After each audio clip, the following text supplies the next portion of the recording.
एक समय की बात है। एक गांव में मीनू अपने परिवार के साथ रहा करती थी।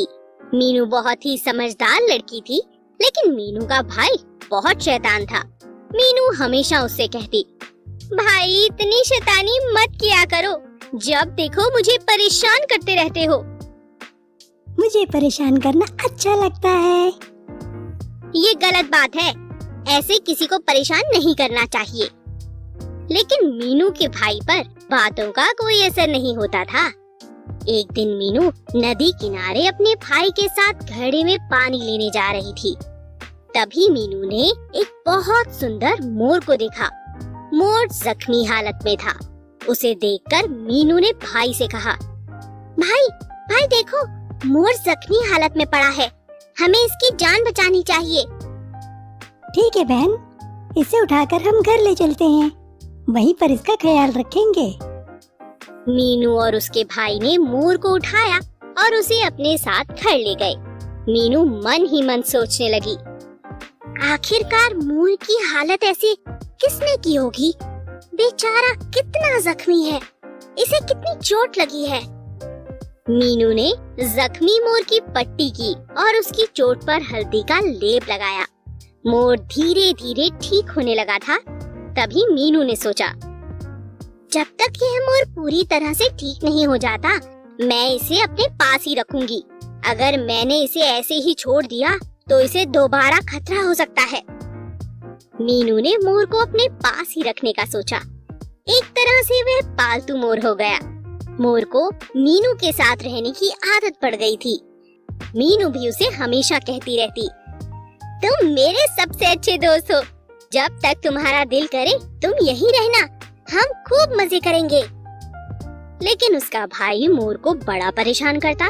कभी उसके पंख खींचता तो कभी उसे नाचने को कहता। एक दिन मीनू ने गुस्से में अपने भाई से कहा, भाई तुम क्यों मेरे मोर को परेशान कर रहे हो? इन्हें भी तो दर्द होता है ना। तुम अपना काम करो। जब मोर बीमार था तो हमने इसकी मदद की, अब मैं इसके साथ जो मर्जी करूं। तुम्हारे साथ साथ ही मेरा भी दोस्त पक्षी है। मोर बेचारा ऐसी बात सुनकर उदास हो गया। मोर को भी मीनू से बड़ा लगाव हो चुका था। एक दिन मीनू का भाई नदी किनारे से गुजर रहा था। जब वह थक गया तो पेड़ के नीचे थोड़ी देर सुस्ताने बैठ गया और मन ही मन सोचने लगा, कुछ देर यहीं पर आराम कर लेता हूँ, कितनी शांति है यहाँ पर। धीमी धीमी बहती हवा में उसकी आंख लग गई, लेकिन ऊपर सूरज तेज था। मोर ने जब उसके चेहरे पर धूप पड़ती देखी तो मन में सोचा, मेरे दोस्त के चेहरे पर धूप पड़ रही है, वह सोया हुआ है और धूप की वजह से बहुत परेशान हो रहा है, मुझे कुछ करना चाहिए। तभी मोर चुपचाप अपने पंख उसके ऊपर पसार कर बैठ गया ताकि चेहरे पर छांव हो सके। पेड़ के ऊपर एक कौवा था। वह जैसे ही उड़ने लगा, उसने मीनू के भाई के चेहरे पर पीठ कर दी। मीनू का भाई एकदम से उठकर बोला। तभी उसने अपने पास मोर को पंख फैलाते हुए देखा और उससे कहने लगा, जरूर ये तुम्हारा काम है। वह मोर को जैसे ही मारने लगा, तभी मीनू वहाँ आ गई और कहने लगी, नहीं ऐसा मत करो, इसने कुछ भी नहीं किया है भाई, ये तो तुम्हारे ऊपर आ रही धूप को अपने पंखों के सहारे छुपा रहा था। नहीं, इसने मेरे ऊपर बीट की है। नहीं, पेड़ पर जो कौवा था उसने ऐसा किया, मैंने देखा है।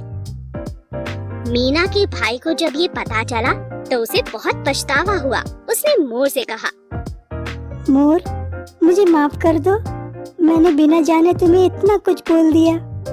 मीनू के भाई ने मोर को गले लगा लिया। मीनू ये सब देखकर अब बहुत खुश हुई। मोर अब उन दोनों के साथ बहुत खुश रहने लगा। मीनू के भाई ने फिर दोबारा मोर को कभी तंग नहीं किया। मोर, मीनू और मीनू का भाई सब एक साथ रहने लगे। आपकी संगति कैसी है, इसी के मुताबिक लोग आपके बारे में भी राय बनाते हैं। अगर आपके दोस्त अच्छे हैं तो आपका भी भला ही होगा। अगर आपके दोस्त खराब हैं तो नुकसान भी आप ही का होगा।